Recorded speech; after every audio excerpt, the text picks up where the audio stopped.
20 जनवरी 2019 मुंबई के विरार, पश्चिम में स्थित है ग्लोबल सिटी। यहीं पर पैराडाइज सोसाइटी के फ्लैट बने हुए हैं, जिनमें सैकड़ों लोग रहते हैं।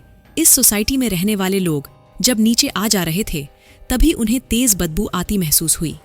वैसे तो यह बदबू पिछले 2 दिनों से महसूस हो रही, लेकिन उस दिन बदबू असहनीय थी। कई दिन से बदबू की वजह से लोग नाक बंद कर चले जाते थे। उन्हें यह पता नहीं लग रहा था कि आखिर दुर्गंध आ कहां से रही है।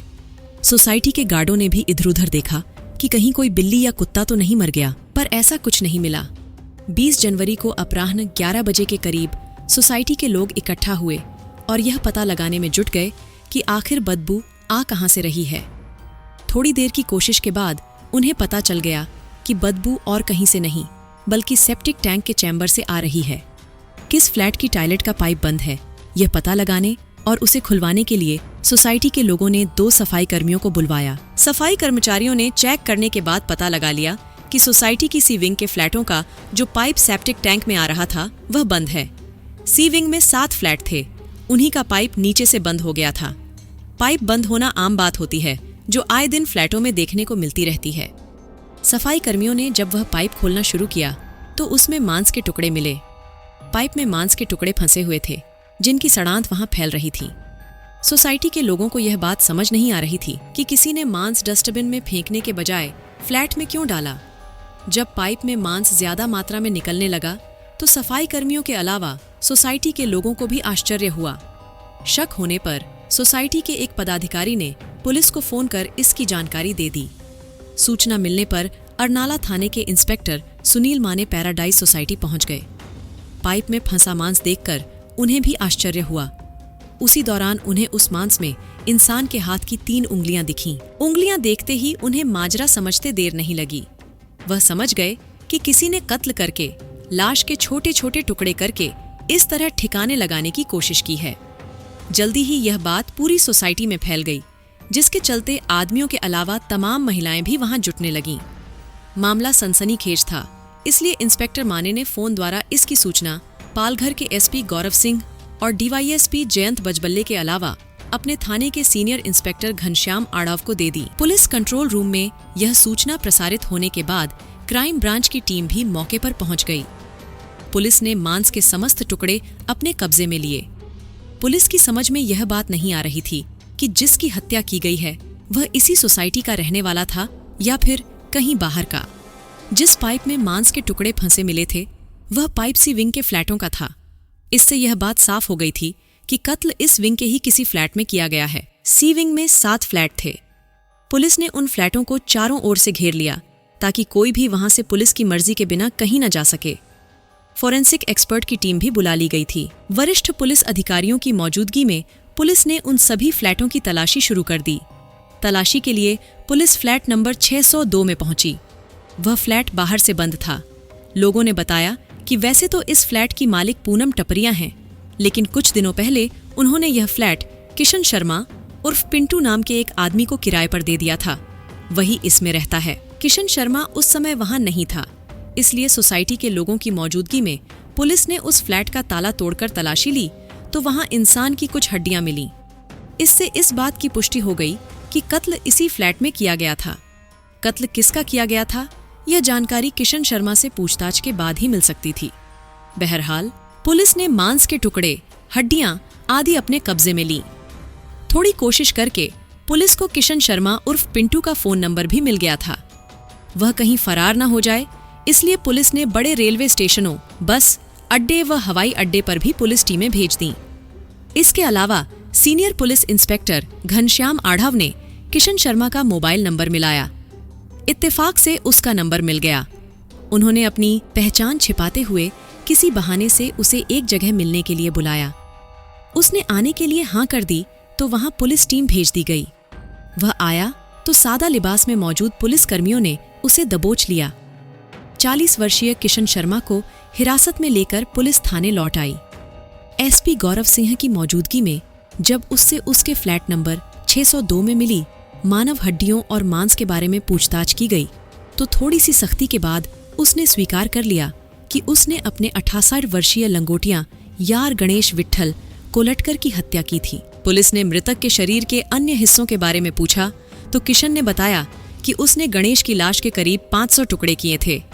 कुछ टुकड़े टॉयलेट में फ्लश कर दिए और कुछ टुकड़े टेरन से सफर के दौरान फेंक दिए थे। किशन के अनुसार उसने सिर तथा हड्डियां भायंदर की खाड़ी में फेंकी थीं। गणेश विट्ठल किशन शर्मा का घनिष्ठ दोस्त था, तो आखिर ऐसा क्या हुआ कि दोनों के बीच दुश्मनी हो गई। दुश्मनी भी ऐसी कि किशन शर्मा ने उसकी हत्या कर लाश का कीमा बना डाला। इस बारे में पुलिस ने किशन शर्मा से पूछताछ की तो इस हत्या कांड की दिल दहला देने वाली कहानी सामने आई। किशन शर्मा मुंबई के सांताक्रुज इलाके की राजपूत चाल के कमरा नंबर 413 में अपनी पत्नी और 2 बच्चों के साथ रहता था। उसने मुंबई विश्वविद्यालय से मानव शरीर रचना एवं क्रिया विज्ञान में सर्टिफिकेट कोर्स किया था, लेकिन अपने कोर्स के मुताबिक उसकी कहीं नौकरी नहीं लगी तो वह शेयर मार्केट में काम करने लगा। करीब 8 महीने पहले उसकी मुलाकात थाने जिले के मीरा रोड की आविष्कार सोसाइटी में रहने वाले गणेश विट्ठल कोलटकर से हुई, जो बाद में गहरी दोस्ती में तब्दील हो गई थी। गणेश की अपनी छोटी सी प्रिंटिंग प्रेस थी। एक दिन गणेश ने किशन शर्मा से कहा कि अगर वह प्रिंटिंग प्रेस के काम में 1 लाख रुपए लगा दे तो पार्टनरशिप में प्रिंटिंग प्रेस का धंधा किया जा सकता है। किशन इस बात पर राजी हो गया और उसने 1 लाख रुपए अपने दोस्त गणेश को दे दिए। इसके बाद दोनों दोस्त मिलकर धंधा करने लगे। किशन मार्केट का काम देखता था। कुछ दिनों तक तो दोनों की साझेदारी ईमानदारी से चलती रही, पर जल्द ही गणेश के मन में लालच आ गया। वह हिसाब में हेराफेरी करने लगा। किशन को इस बात का आभास हुआ तो उसने साझेदारी में काम करने से मना करते हुए गणेश से अपने 1 लाख रुपए वापस मांगे। काफी कहने के बाद गणेश ने उसके 40,000 रुपए तो वापस दे दिए, लेकिन 60,000 रुपए वह लौटाने का नाम नहीं ले रहा था। किशन जब भी बाकी पैसे मांगता तो वह कोई न कोई बहाना बना देता था। वह उसे लगातार टालता रहा। इसी दौरान किशन को सूचना मिली कि गणेश 56 साल की उम्र में शादी करने वाला है। इस बारे में किशन ने उससे बात की तो गणेश ने साफ कह दिया कि अभी उसके पास पैसे नहीं हैं। पहले वह शादी करेगा, इसके बाद पैसों की व्यवस्था हो जाएगी तो दे देगा। गणेश की यह बात किशन को बहुत बुरी लगी। वह समझ गया कि गणेश के पास पैसे तो हैं, लेकिन वह देना नहीं चाहता। लिहाजा उसने दोस्त को सबक सिखाने की ठान ली। उसने तय कर लिया कि वह गणेश को ठिकाने लगाएगा। योजना बनाने के बाद उसने विरार क्षेत्र की पैराडाइज सोसाइटी में फ्लैट नंबर 602 किराए पर ले लिया। वह फ्लैट पूनम टपरिया नाम की महिला का था। किशन कभी कभी अकेला ही उस फ्लैट में सोने के लिए चला आता था। योजना के अनुसार 16 जनवरी 2019 को किशन शर्मा अपने दोस्त गणेश विट्ठल कोलटकर को लेकर पैराडाइज सोसाइटी के फ्लैट में गया। फ्लैट में घुसते ही किशन ने उससे अपने 60,000 रुपए मांगे। इसी बात पर दोनों के बीच झगड़ा हो गया। झगड़े के दौरान किशन ने कमरे में रखा डंडा गणेश के सिर पर मारा। एक ही प्रहार में गणेश फर्श पर गिर गया। कुछ ही देर में उसकी मौत हो गई। गणेश की मौत हो जाने के बाद किशन के सामने सबसे बड़ी समस्या उसकी लाश को ठिकाने लगाने की थी। इसके लिए उसने assistant police inspector Ashwani Bidre घोर की हत्या से संबंधित जानकारियां इकट्ठा की ताकि पुलिस को आसानी से गुमराह किया जा सके। उसने यूट्यूब पर भी डेड बॉडी को ठिकाने लगाने के वीडियो देखे। उनमें से उसे एक वीडियो पसंद आया जिसमें लाश को छोटे छोटे टुकड़ों में काटकर उन्हें ठिकाने लगाने का तरीका बताया गया था। यह तरीका उसे आसान भी लगा क्योंकि वह मानव शरीर रचना एवं क्रिया विज्ञान की पढ़ाई कर चुका था। इसके लिए तेजधार के चाकू की जरूरत थी।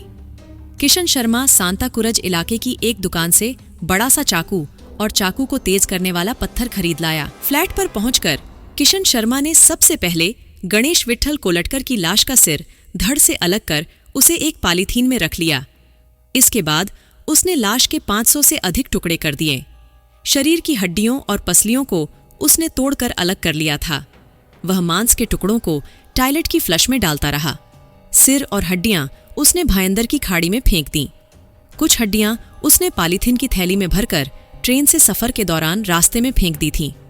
उसका फोन भी उसने तोड़कर फेंक दिया था। उधर गणेश विट्ठल कई दिनों से घर नहीं पहुंचा तो उसकी बहन अनधा गोखले परेशान हो गई।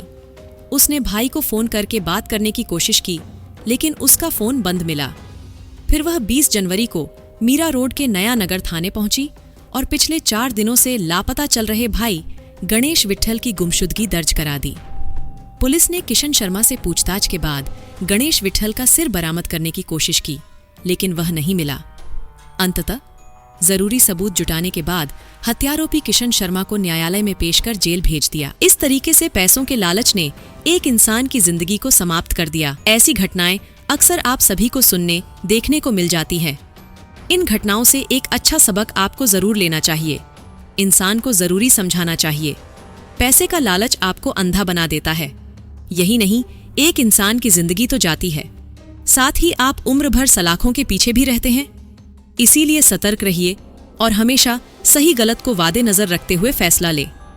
मैं आपकी दोस्त निशा आपसे विदा लेती हूँ और मिलती हूँ एक ऐसी ही दिल दहला देने वाली एक सच्ची घटना के साथ में। जय हिंद, जय भारत।